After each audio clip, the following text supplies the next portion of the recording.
Katarina. How are you? Thanks for the videos. Cool. So yeah, stuff is looking really good. Let's dive into our left foot playing the quarter notes on the hi-hat. And we were doing that with the first 16th note backbeat. And I think that's looking better. It looks more comfortable. It seems like you're pretty comfortable with it. It was a little hard to tell what your heel toe was doing because you were wearing those awesome, fantastic orange Crocs. But it seemed like it was better than last week and more comfortable. So it's just a matter of making sure that you're comfortable with that, and that if we're at 60, we have that nice toe, heel, toe, heel, toe, heel, toe, heel, toe, heel. Perfectly balanced, right? Like I've talked about a whole bunch the past couple weeks. So I think you understand the concept, and it's looking pretty good. So why don't we try to do that with the next couple beats on that page. So this page, so we can look at combining the left foot quarters with this beat first, and if that's feeling good and you want to do more for this week, you can combine it with the third beat. So same thing, left foot quarters in the hi-hat, right hand goes over to the ride cymbal. We're maintaining that same motion in the left foot, and we're just doing it with those different kick drum parts that we see in the second beat and in the third beat. So I'm going to play these at 60 for you right now, and I'll play each one for like 8 bars. Why don't I play the second one for 8 bars, and I'll stop, and then I'll start the third one, and I'll do that for 8 bars and stop. So, toe, heel, toe, heel, toe, heel, toe, heel. 1, 2, 3, 4.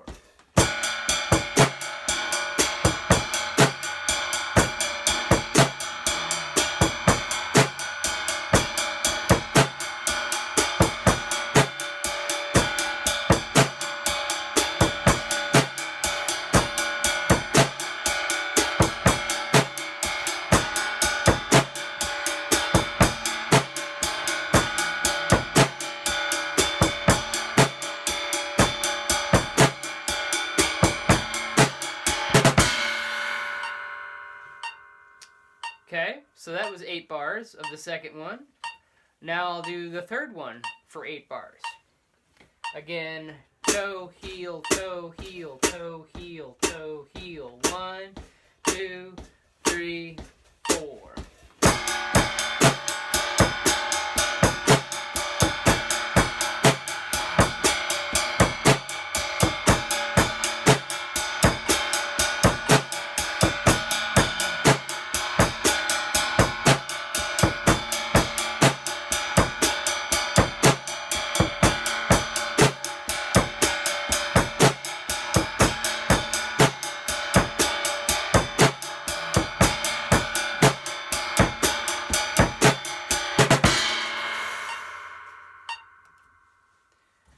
Alrighty, so that should be straightforward enough. It's just a matter of sitting down and working out the coordination and making sure that your left foot keeps that balanced toe-heel thing, even when the right foot is playing those crazy bass drum patterns. Because as you've probably realized, when the bass drum gets a little crazy or syncopated, syncopated basically means that it becomes more rhythmic, more complicated.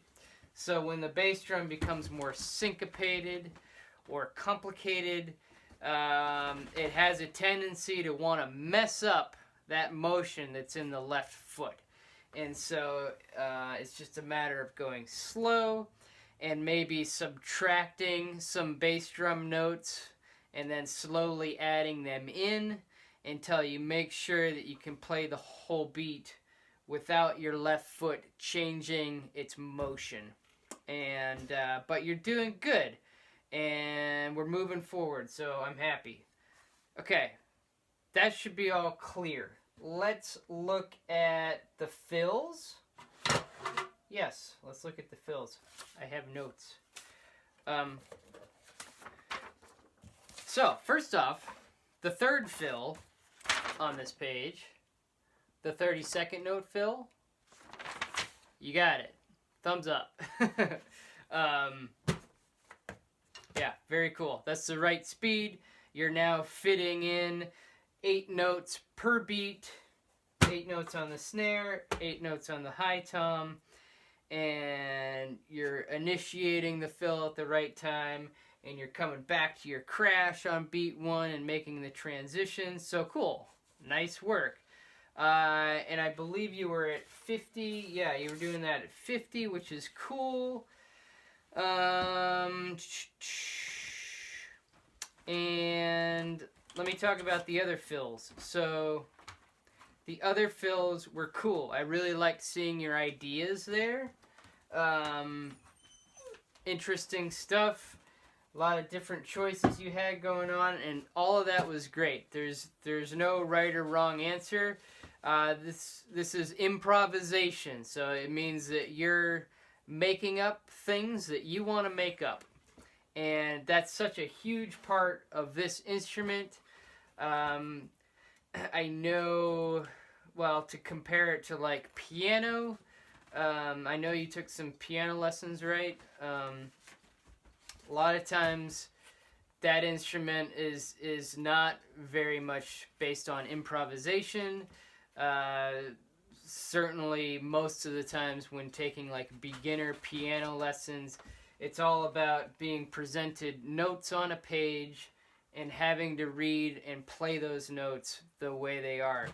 And although piano is a highly improvised instrument in certain situations, unfortunately it's just not really taught that way much of the time.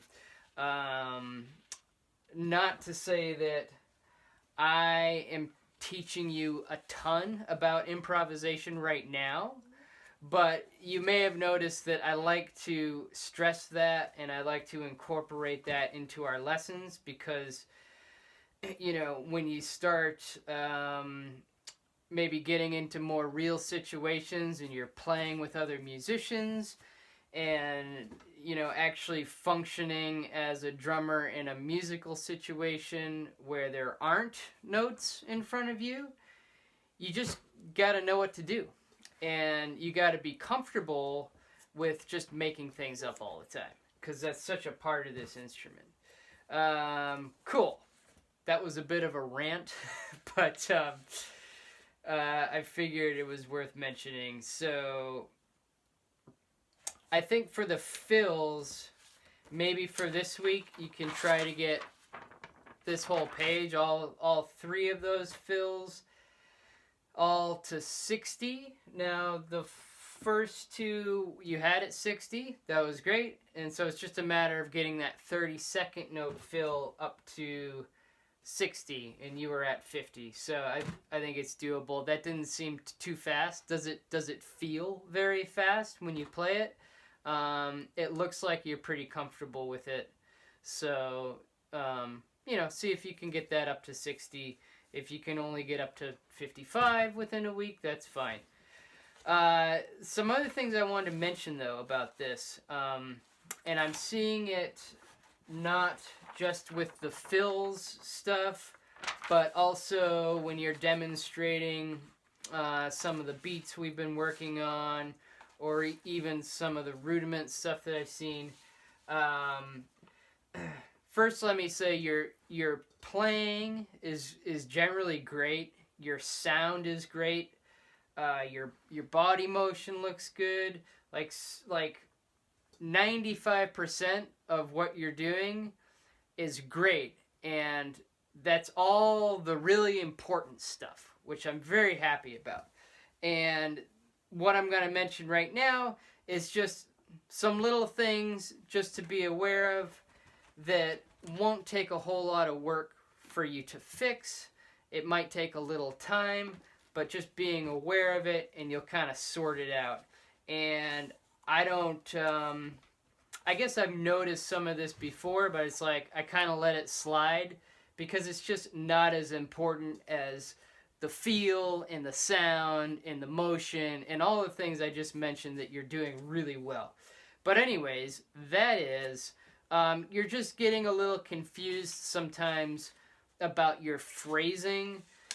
So instead of playing 4 bars before doing something else, you'll play like 3 bars and something else, or you'll play 3.5 bars, and you're just getting a little, lost in the phrasing. So why do I always stress the 4-bar phrase?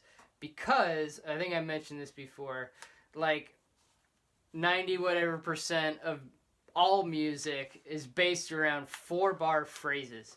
And so as a drummer, if we don't know where that 4 bars is all the time, we're going to get lost, and we're going to help the other musicians to also get lost. Because part of being a drummer is, of course, keeping steady time and steady feel, but we also have to look at those longer phrases, the 4-bar phrase, and we really need to understand where those are, just sort of intuitively. So it's just a habit. We don't even think about it anymore. It's just we automatically hear and feel the 4-bar phrase, and eventually we're comfortable combining those 4s into longer phrases like 8-bar phrases or 12-bar phrases or 16-bar phrases, and even 32-bar phrases are pretty common. Maybe not phrases, but we see a lot of 32-bar song forms. And I guess I'm getting ahead of myself a little bit right now. But just understand that being able to really internalize that 4-bar phrase is super important. If I could compare this to like language, the actual things that we're playing, all those little notes, the stuff that we hit, those are kind of like words, right? And in language, we combine a whole bunch of words to form a complete sentence or a phrase. So the words are like the notes, and the sentence in language is like the phrase in music. So hopefully that makes a little sense. Anyways, my whole point is, when I'm done shooting this video, I'm gonna make a few custom click tracks for you, and I think I'll give you 3 tempos. I'll give you 50, 60, and 70, because a lot of the stuff we've been working on is sort of hanging out in that tempo range, so you'll be able to use these clicks for like pretty much all the stuff we've been working on. And basically what I'm going to do is I'm going to make these clicks from scratch, and I will give you a different sound on beat 1 of every measure. So it would be like beep, beep, beep, beep, beep, beep, beep, beep. So that 1, it's like a different pitch. Maybe not a different sound, but it'll be a different pitch. So you always know where beat 1 is. And then on beat 1 of every 4 bars, I'll throw something else on that as well. Like maybe a big crash cymbal or a loud cowbell or something. Something that's clearly marking the beginning of every 4-bar phrase. So in this custom click track, you're always going to be able to tell where you are in relation to beat 1 of every measure, which helps you not get lost. And you will always be able to tell where you are in relation to beat 1 of the entire 4-bar phrase. The beginning of every 4-bar phrase. So hopefully I explained that so it kind of makes sense. When you hear it, it should make sense. And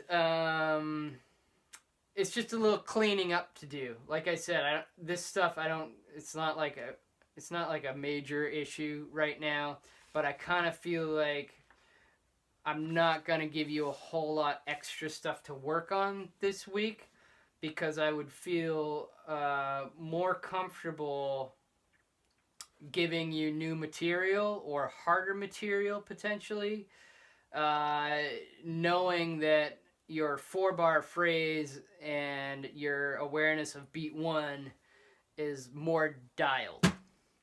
Cool. I'm talking a lot in this video. I think that's about it for that. So for next week, you can show me these fills again. Continue to improvise your voicing for the first 2. And then see if you can get the third one, the 32nd note fill, up to 60. And we already talked about these backbeats. Getting the first one and the second one with the left foot, and the third one if you have time. And now let's talk about the rudiments. So the roughs are sounding really nice. I have nothing bad to say about those. You're playing them perfectly, so good job. The single Radimacue, it's close. What you ended up doing was playing it as 16th notes instead of triplets. So let's see, I have that you were at 50 for that, so let me bounce down to 50. So let me try to play what you were playing. Okay, this is what you were playing. 1, 2, 3, 4.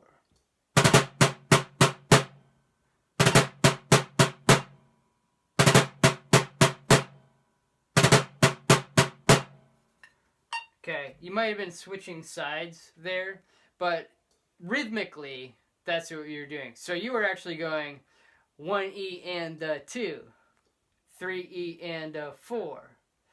So you're putting 4 notes per beat, right? 1, 2, 3, 4, 1. 1, 2, 3, 4, 1. 1, 2, 3, 4, 1. But those aren't triplets, right? Those would actually be 16th notes at that tempo. We need to fit 3 notes per beat. So remember you're counting for triplets. 1 la li 2, 3 la li 4, 1 la li 2, 3 la li 4, 1 la li 2, 3 la li 4. So it's 3 notes now per beat, not 4, which is what we want. So 1, 2, 3, 1. 1, 2, 3, 1. You see how we have 3 per beat instead of 4. So how about I play this for you. I'll keep it at 50. And I'll play it the correct way. And let me just play it for like the next minute or two. And you could actually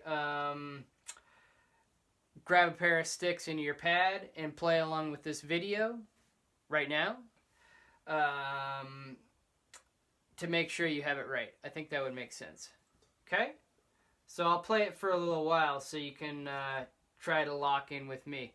Remember, we're starting with a right-handed rough, which means you start those 2 little notes with the left hand.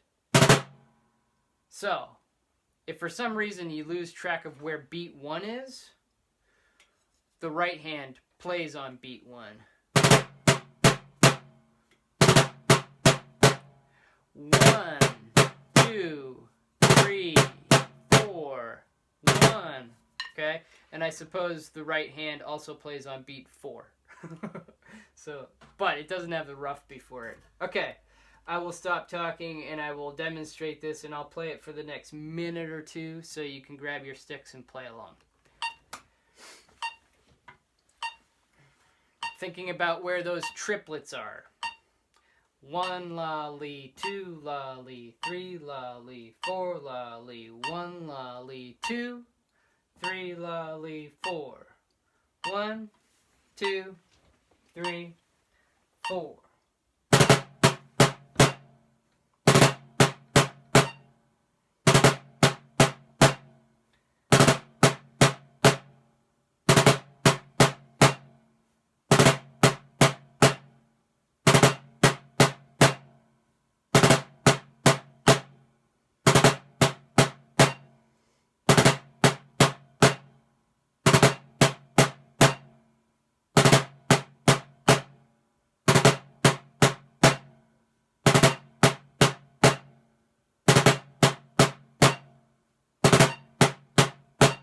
I'll start this again in case you lost where it was.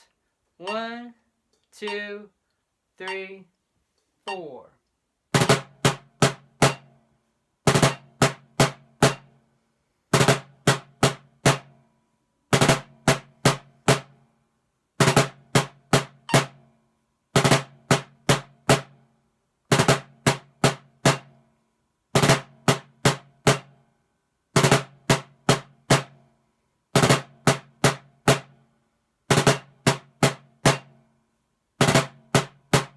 Again, 1, 2, 3, 4.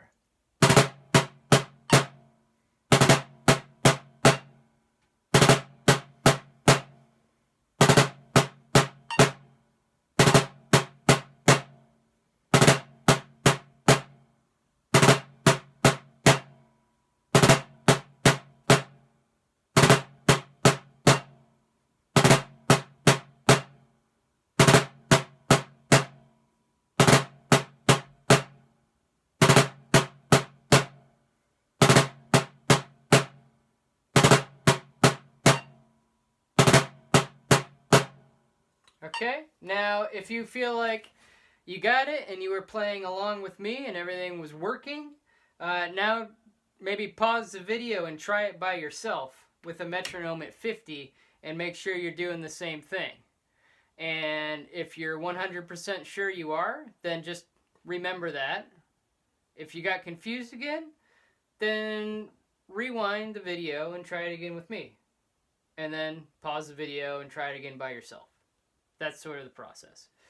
Okay, alright, so I think that's about it for today as far as this. I'm going to go make your custom click tracks, and I would say you could use these custom click tracks for everything we're working on. So we're working on the beats with the left foot. You can use the custom clicks for that. We're working on the fills. You can use the custom clicks for that. And we're working on these rudiments, and you can use the custom clicks for that. And I'll make each custom click like 5 minutes long or whatever. So they'll actually function as a timer for you as well. Once you hear the click fade out, you know you've been playing for 5 minutes, and then you can like move on to the next one. Or if it's still not happening, repeat the one you're still working on. Okay, groovy. Thanks for your hard work, and I'll talk to you soon. Bye.